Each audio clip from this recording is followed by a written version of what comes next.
नमस्कार, स्वागत है आपका EPS 95 गाइड यूट्यूब चैनल पर। आज हम एक ऐसे गंभीर और मार्मिक विषय पर चर्चा करने जा रहे हैं जो देश के लाखों वरिष्ठ नागरिकों के जीवन और सम्मान से सीधे तौर पर जुड़ा है।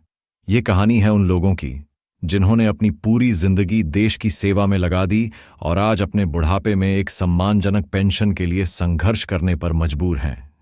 जी हाँ, हम बात कर रहे हैं EPS 95 पेंशन योजना के उन लाभार्थियों की जिनकी आवाज को बुलंद करने का बीधा उठाया है कमांडर अशोक रावत साहब ने।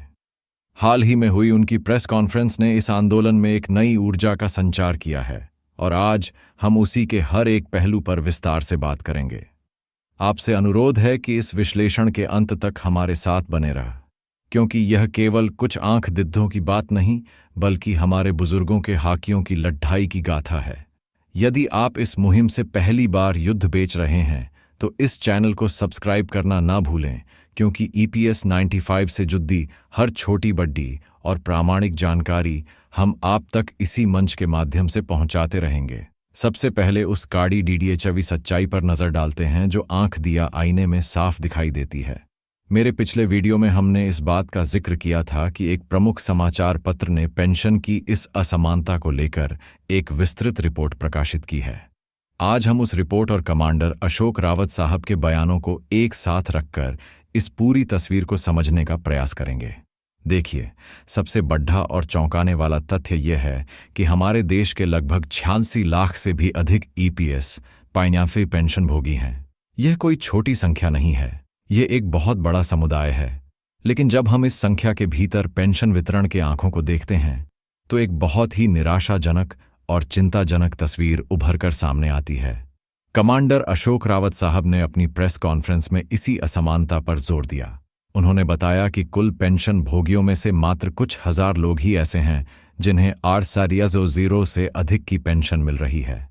यह आंकड़ा अपने आप में एक सवाल खड़ा करता है।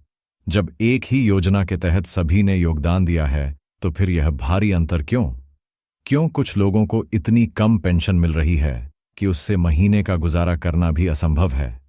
हमारे कमेंट बॉक्स में आप जैसे हजारों साथियों की पीठ झलकती है। कोई लिखता है कि उन्हें मात्र 8,000 पेंशन मिलती है, किसी को 1500 तो किसी को 2000। आप स्वयं सोच कर देखिए, आज के इस महंगाई के द्वार में क्या 8,000 या 1500 में एक महीने का खर्च चलाया जा सकता है? दवाइयों का खर्च, घर का किराया और 2 वक्त की रोटी का जुगाड़ना भी इस राशि में असंभव सा लगता है। यह केवल हमारी या आपकी बात नहीं है, यह आंखें अब संसद के पटल पर भी रखे जा चुके हैं।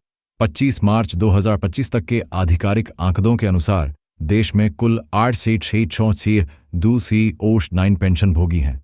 इनमें से आधे से ज्यादा यानी लगभग हर दूसरे पेंशन भोगी को RS 1500 से भी कम की मासिक पेंशन मिल रही है।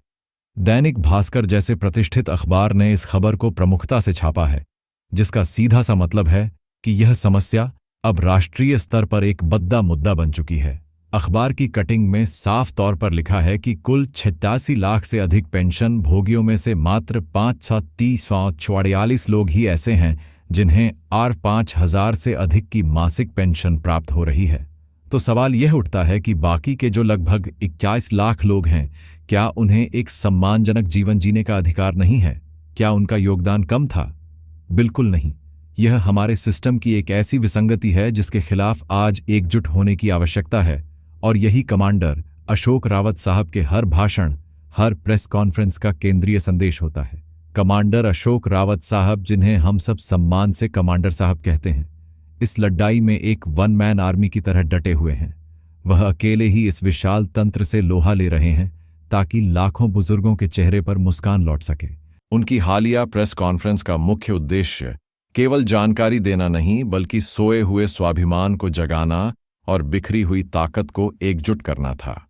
उन्होंने साफ शब्दों में कहा कि हमारी सबसे बड़ी कमजोरी हमारा बिखराव है।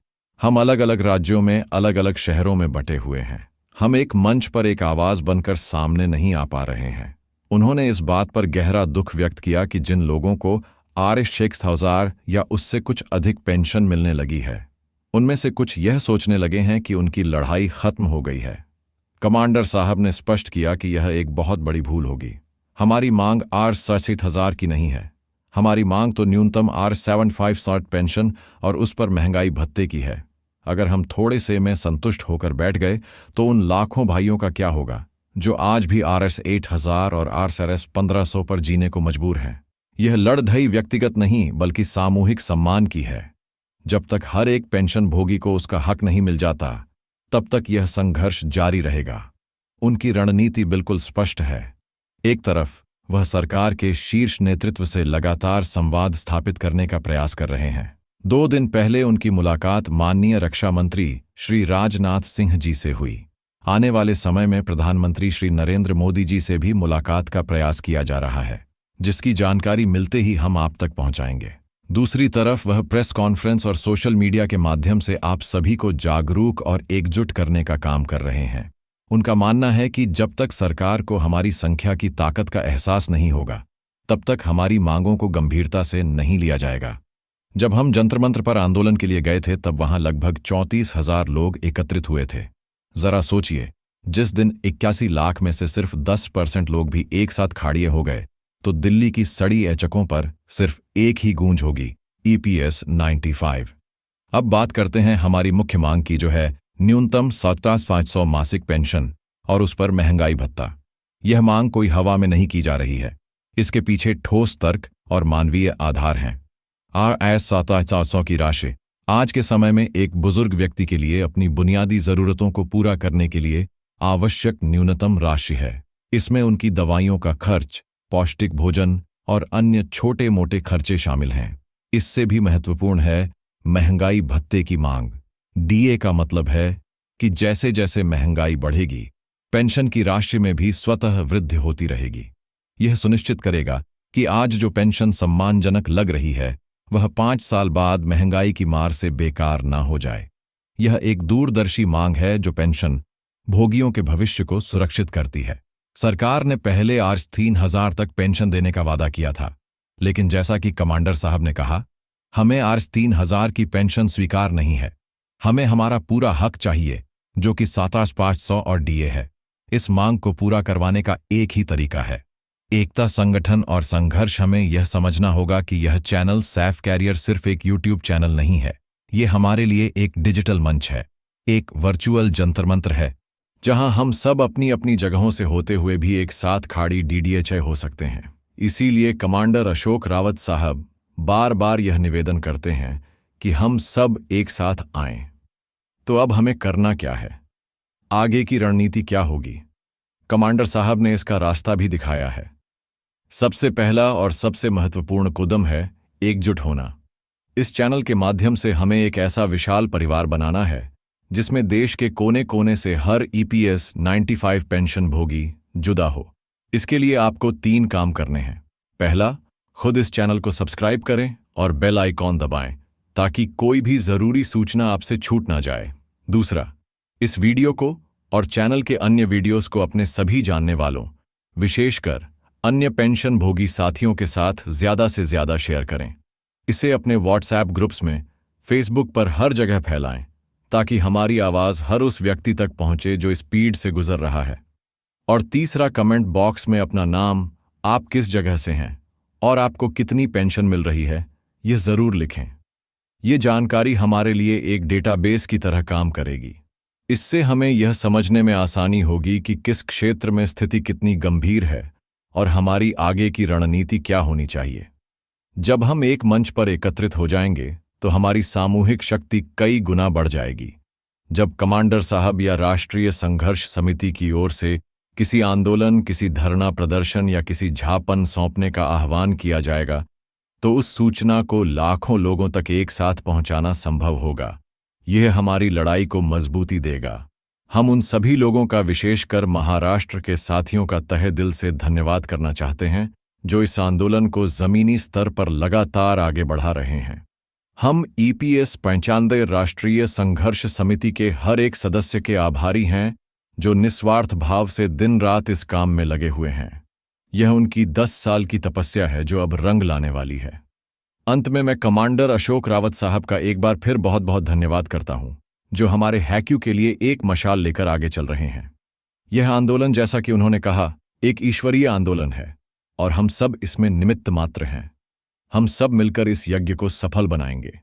यह लड़ाई हमारे अस्तित्व और हमारे सम्मान की है। हम बुरे जरूर हुए हैं, लेकिन हमारे हौसले अभी जिंदा हैं। हम अपने अधिकार को यूं ही मरने नहीं देंगे। हमें वह सब कुछ हासिल करना है जिसके हम हकदार हैं। आपसे मेरा पुनः विनम्र निवेदन है कि इस मुहिम का हिस्सा बने। ज्यादा से ज्यादा लोगों को इस मंच से जोड़ दें। हम सब मिलकर अपनी आवाज को इतना बुलंद करेंगे कि वह सरकार के उच्चतम स्तर तक न सिर्फ पहुंचे, बल्कि उन्हें हमारी मांगों को मानने के लिए विवश कर दे। हमारी अर्थ 7500 और डीए की मांग जल्द से जल्द पूरी होगी। बस जरूरत है तो आपके साथ की। जैसे ही कमांडर अशोक रावत साहब की अगली प्रेस कॉन्फ्रेंस होती है या प्रधानमंत्री जी से मुलाकात को लेकर कोई भी अपडेट आता है, हम सबसे पहले इसी चैनल के माध्यम से आप तक पहुंचाएंगे। तब तक के लिए एकजुट रहिए, जागरूक रहिए और इस संघर्ष में अपना योगदान देते रहिए। चैनल को सब्सक्राइब करना और इस वीडियो को शेयर करना मत भूलिएगा। जय हिंद।